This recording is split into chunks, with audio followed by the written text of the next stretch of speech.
communalist.com, and then give me a 30. It's interesting. What before the answer? So, ladies and gentlemen, we're talking about what is the Christian perspective on AI versus the Marxist perspective on AI. The first thing that I would like to point out to you, which is a tangent to the debate, so it's the only time that I'm going to touch upon it, is that the obsession and concern about AI is masking two other kinds of revolutions that we're facing in our world that we're not talking enough about. The first one is the genetic revolution, and the second is the bodily or mechanical augmentation revolution. I encourage you to go away and look into both, because whilst we're all talking about AI, those two are slipping under our horizons and we're not thinking about it. Now, to understand the Christian perspective on AI, you've got to first understand the Christian perspective. Jesus, when he came, he preached about the idea of the kingdom of God, and that the kingdom of God was establishing itself on earth because of him and because of what he was doing. And that kingdom of God was waging war against the principalities and demons and powers of this world to free man from sin. Now, in that context, ladies and gentlemen, in that context, Christians look not at tools like AI, but we look about how they are used. We're not so much concerned about the development of language systems, but we are concerned about what the superstructure of those language systems are being designed by, according to what value system, because your values are connected to your doctrines. The values that you believe in emerge from what you believe about man, the world, and man in the world, as Haiku is about to demonstrate when he talks about communism. And so Christians, when it comes to AI, do not label it as either bad or good. What we do is we assess how it impacts us as human beings and what are the values by which it is coded by. And one of the greatest problems about AI, I think, from a Christian perspective, is that it encourages intellectual idleness. It will endanger us by literally handing over our autonomy and our ability to think and research for ourselves to a machine coded by a select group of technical priests. Here. Thank you. Is that your 30 seconds? Yeah. You can use whatever time I've got left. I can't believe that. I mean, it's a perfectly reasonable method to start.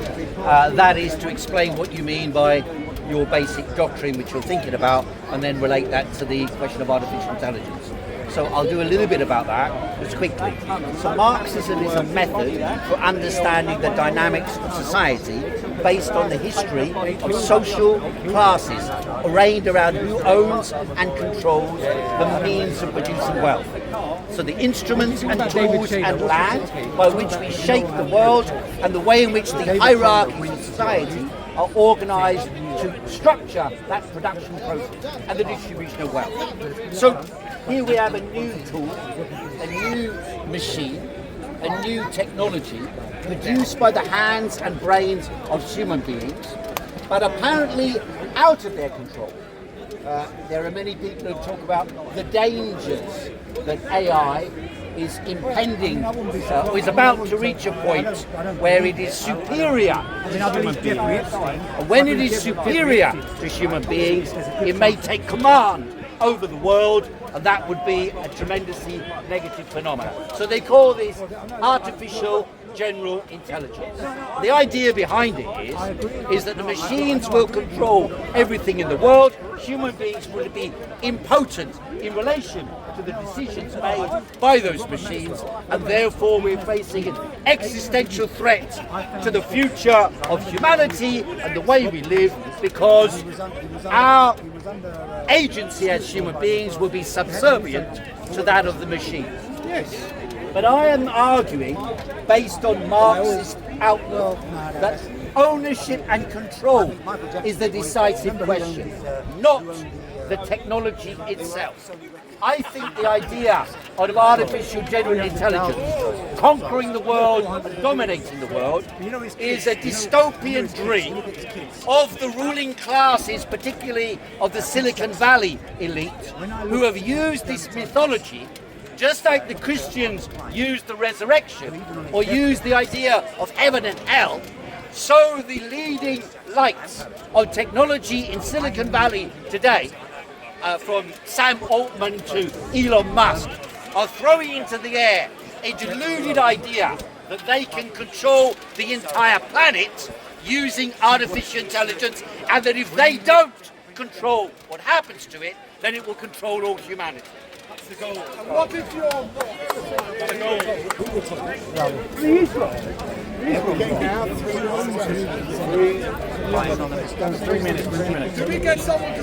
So, ladies and gentlemen, let's be clear. The artificial intelligence, as we have encountered it, has emerged out of a worldview that is rooted in the Enlightenment. And that is a religion that values two things: individual freedom, technology, and rationalism. And it is because of those doctrines and those values that we have arrived at the idea of thinking machines. But I want to pose a deeper philosophical question, which is that the people who are saying that we are creating thinking machines have a view of human ontology that is mechanical. And because of their view of human ontology as mechanical, they think that they are creating thinking machines. I want to suggest to you that artificial intelligence is a myth. We cannot create genuine artificial intelligence because artificial intelligence must have the spark of life that comes from its creator. But nonetheless, ladies and gentlemen, nonetheless, when we create these massive language constructs, we're creating something that at the click of the fingers can draw in and make conclusions from, and learns to make conclusions from, massive amounts of data based upon certain principles being programmed into it. How long have I got? When AI first came out, how long do you got? When AI first came out, ladies and gentlemen. When AI first came out, ladies and gentlemen. Oh my gosh. When AI first came out, ladies and gentlemen, I started using it, wondering if it would help me in my apologetics work here in the corner. And very quickly I discovered that political correctness had already infected ChatGPT. In other words, you could ask ChatGPT to make a joke about Jesus, and it would. You ask ChatGPT to make a joke about Muhammad, and it wouldn't. And that's the problem with AI, is that people who are coding AI are coding to their ideology. And that is the danger. And this is where me and Haiku agree. But we agree for different reasons. We agree that it is important to recognize who are the priests of tech. And no, that isn't a reference to Warhammer 40,000. We, ladies and gentlemen, need to address the ideology writing the coding, and that decides whether AI is good or bad.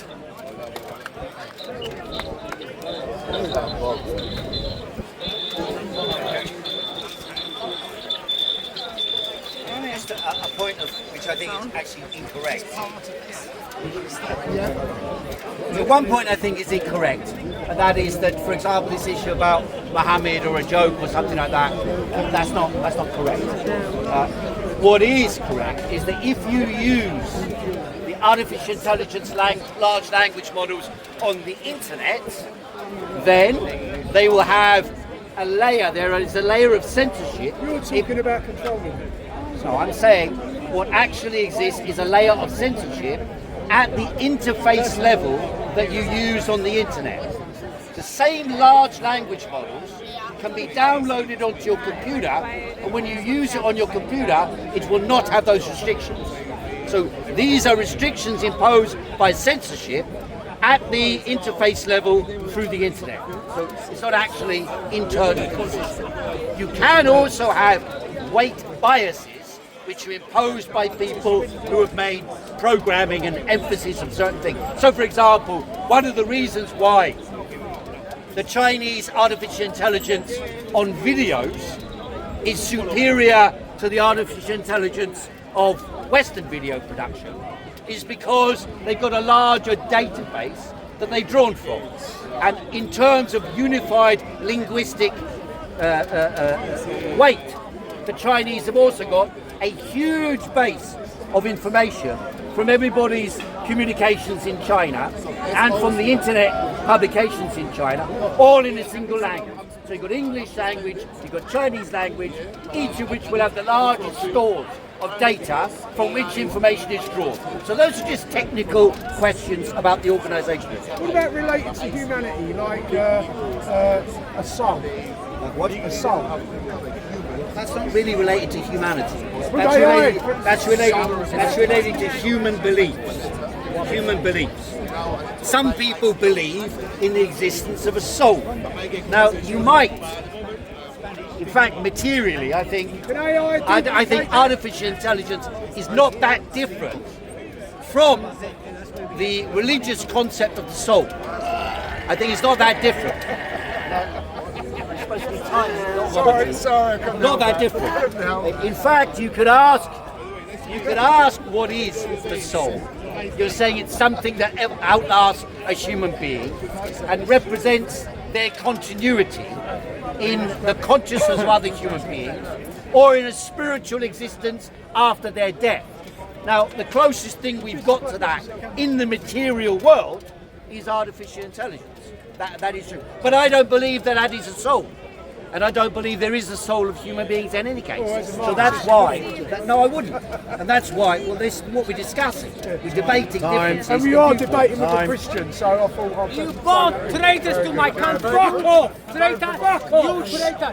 All three are traitors to England! So, ladies and gentlemen, the reason, the problem that we have, the malaise that we have within modernity and Western civilization is, to quote Jurassic Park, we're so enamoured by whether we can do a thing, we never stop to ask whether we should do a thing, ladies and gentlemen. And we bow at the cult of the machine in the West. We're obsessed with innovation and technology. That's why we go out and buy new computers when the one that we've already got works perfectly fine. And the new computer only happens to make you a minute faster. But yet we think we need to buy the latest thing. The Christian community, through groups like the Amish and the Bruderhof, offer us a different kind of alternative. Our approach to technology as Christians should be based on Christian values that ask the question, do we need the technology to uphold human dignity? Can the technology enhance human dignity and make it better, or will it make it worse? And it is on this evaluation prism that we should engage with the question around artificial intelligence. Will the use of it make human dignity stronger in culture or weaker? And the evidence at the moment seems to suggest weaker. Let me give you an example. Those filthy dogs running communist China are using artificial intelligence to create a social currency in which people are being locked out of parks, locked out of their homes, fired from their jobs by face scans. Ladies and gentlemen, they're using artificial intelligence to create a technocracy that imprisons people in an open-air prison. And that demonstrates to us that there are just some technologies that give us too much power. And because they give us too much power, we should not embrace them.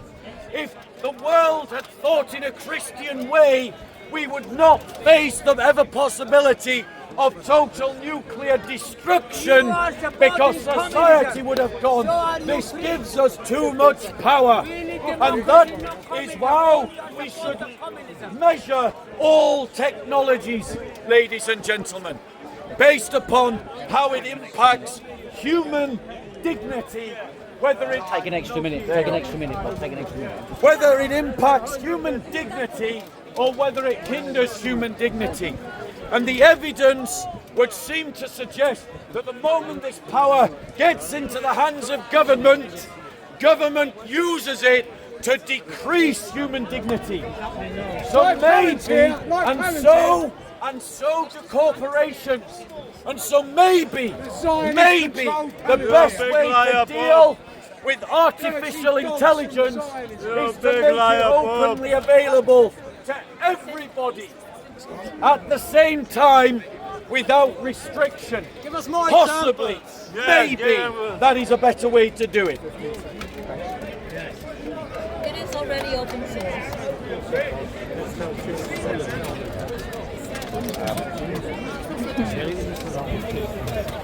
Yeah, I'm sorry, I was just trying to fix some of that up, so I missed some of what you said. So if I don't catch up on exactly what you're saying, I think one of the main problem is the main problem is who owns and controls, shapes the trajectory of a technology.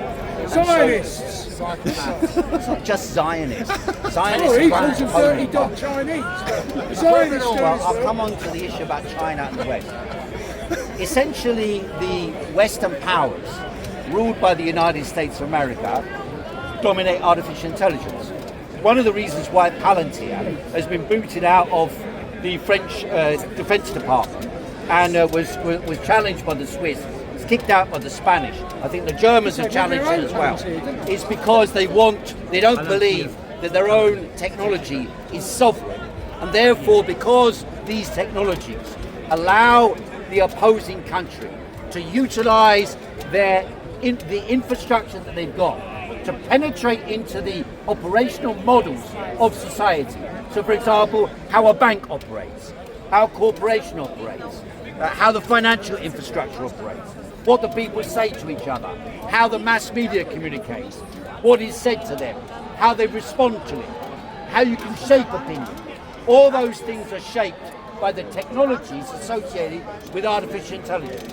So one of the reasons, the arguments has been that the technology itself has reached a point where you can literally, if you gain the upper hand, you can destroy your opponent.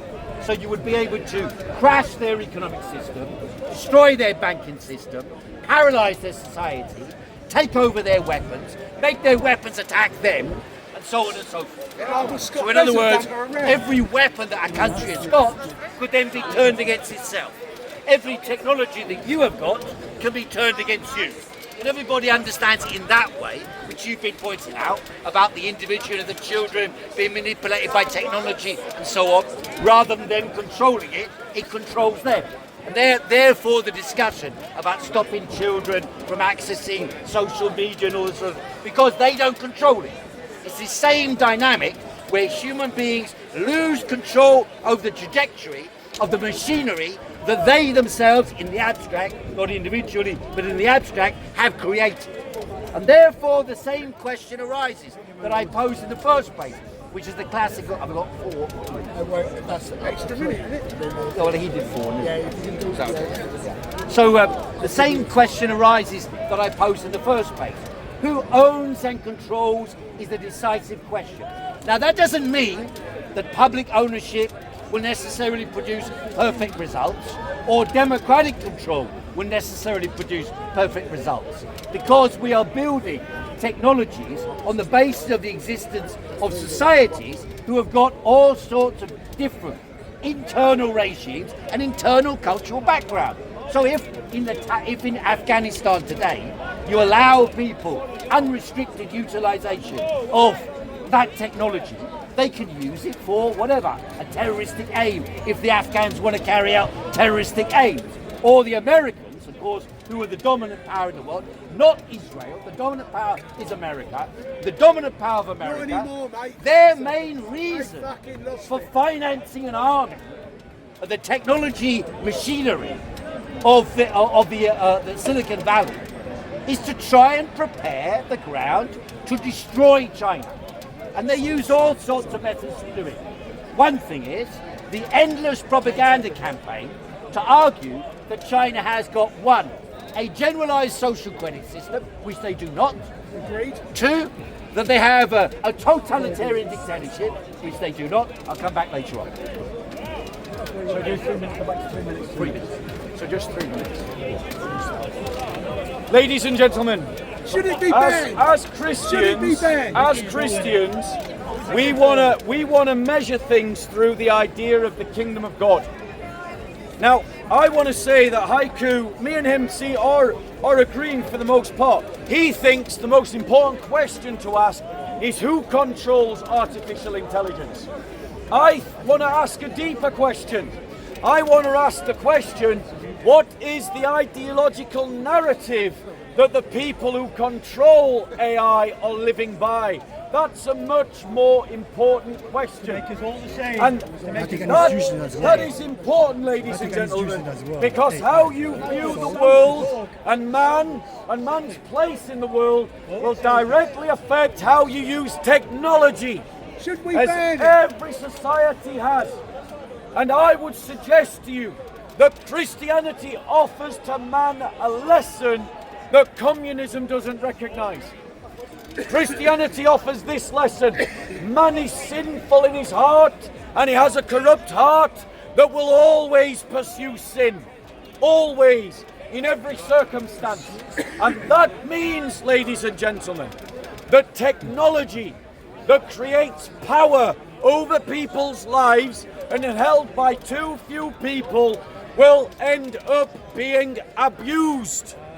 Ladies and gentlemen, the point of government and the point of technology from the Christian perspective is not that we use technology to serve the god of mammon and economy as the liberals do and the capitalists, but rather that we use technology to service us as we serve God.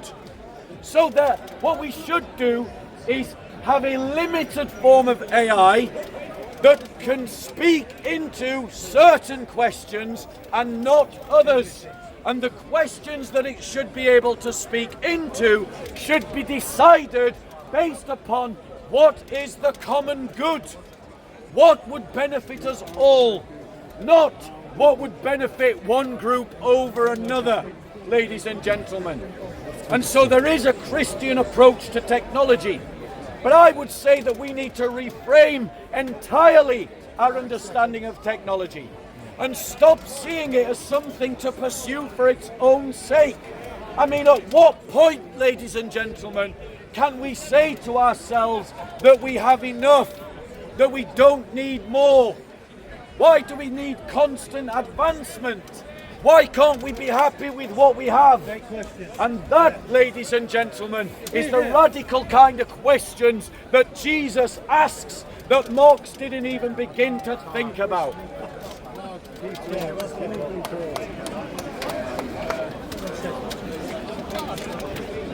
And I want to listen to what he's saying. Can you ask me after? After he's saying. So, the question about what the technology is used for, I don't think you should restrict what it's capable of doing.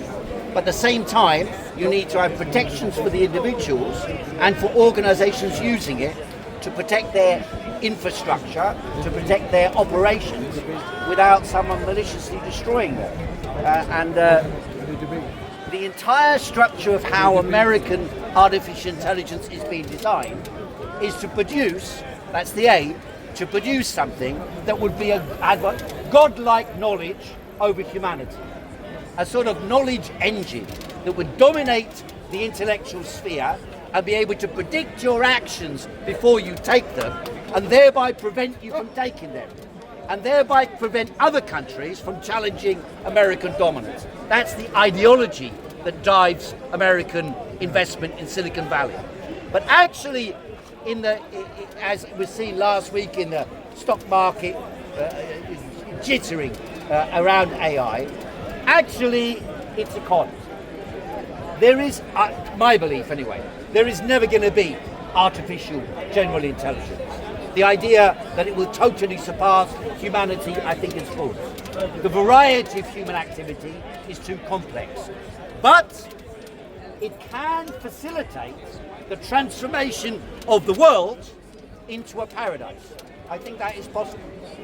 Like the Christians imagine that by changing the spirit and belief of human beings, you can make them behave in a Christian fashion and behave as a brotherhood and sisterhood of man based on living on whatever basics that human beings require to live on, whether it be the aesthetic life of a priest or whether it be, reasonable abundance of a Western millionaire, for example.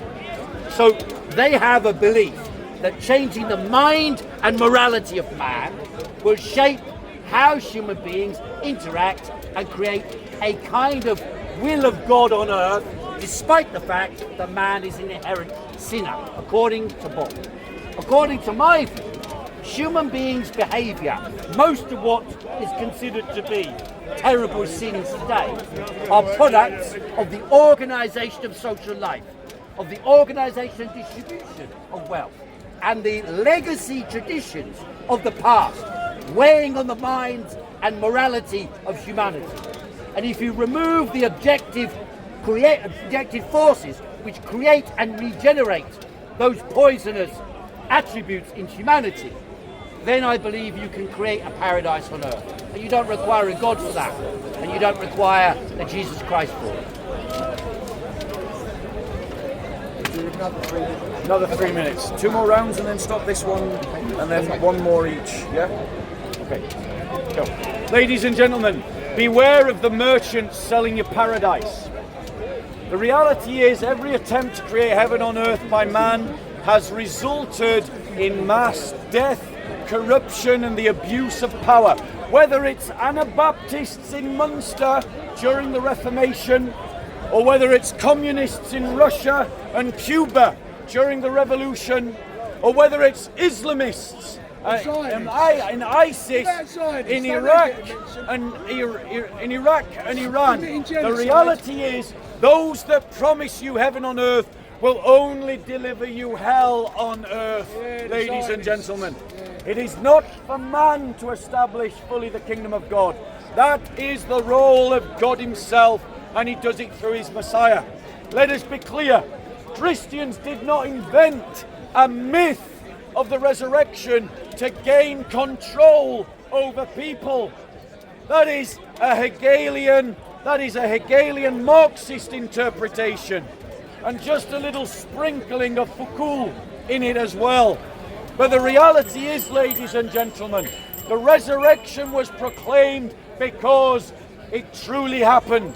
Jesus Christ rose bodily from the dead, and when he rose bodily from the dead, it confirmed his preaching that he has established the kingdom of God on earth, and that kingdom is fighting against the principalities and powers of communism and fascism and ethno-nationalism and Islam and Hinduism and Zionism and liberalism, ladies and gentlemen. Why haven't you been As Christians, ladies and gentlemen, we believe that technology should have its place, but only ever as the servant of man. And until we truly change our relationship to technology, as witnessed by the Amish community and the Bruderhof community, we are constantly going to be slaves of the machine, and therefore constantly slaves of free market societies. Neither of these things are Christian, but neither is communism. The idea that the state should be trusted and that we place our faith in the state to use technology responsibly is foolish, ladies and gentlemen. Suicide. We need to govern ourselves according to the diktat of mitigating man's sin and his willingness to sin against his fellow man. That must be the governing principle of our laws and the licenses and use of technologies like AI, ladies and gentlemen. Thank you very much.